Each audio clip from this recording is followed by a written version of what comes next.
Daily. Taste the Daily. AIADMK ஆட்சியில் மறைந்த முன்னாள் முதலமைச்சர் ஜெயலலிதா கொண்டு வந்த அம்மா உணவகங்களின் போர்டு அகற்றப்பட்டு குப்பை கிடங்குகளாக மாறியுள்ளதாக பொதுமக்கள் குற்றம் சாட்டினர். கடந்த அதிமுக ஆட்சியில் சுமார் 400க்கும் அதிகமான அம்மா உணவகங்கள் திறக்கப்பட்டன.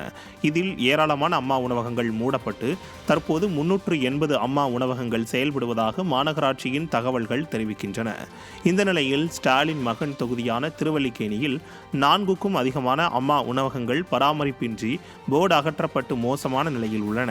விடியா ஸ்டாலின் அரசின் அரசியல் காழ்ப்புணர்ச்சி காரணமாக அம்மா உணவகத்தை குப்பை கிடங்குகளாக மாற்றும் முயற்சியில் ஈடுபடுவதாக பொதுமக்கள் வேதனை தெரிவித்தனர். ஹோட்டலில் பார்த்தீங்கன்னா ஒரு 10 அம்மா ஹோட்டல் மேலே சரியான முறையில் இயங்க மாட்டாரு, க்ளீனாகவே வச்சுக்க மாட்டாங்க. போர்டில் அம்மா ஹோட்டல் ஃபஸ்ட்டு போர்டு இருக்கணும். போர்டுன்னு ஒரு அம்மா ஹோட்டல் போர்டு இருந்தால் பொதுமக்கள் பார்த்துட்டு அம்மா ஹோட்டலில் சாப்பிட்டு போவாங்க. உள்ளே போனாலும் சரியாக சுத்தமான முறையில் க்ளீனாகவே இல்லை. நீங்கள் சாப்பாடெலாம் சொல்கிற அளவுக்கு கிடையாது. சாப்பாடெலாம் ஃபஸ்ட்டு போர்ட் பேர் இருந்தால் அம்மா ஹோட்டல் உள்ளே போவாங்க, உள்ளே போக மாட்டாங்க. ஒரு நாளைக்கு 1000 200 ரூபாய்க்கும் 500 ரூபாய்க்கும் வியாபாரம் பண்ணுறாங்க அம்மா ஹோட்டல் உள்ள.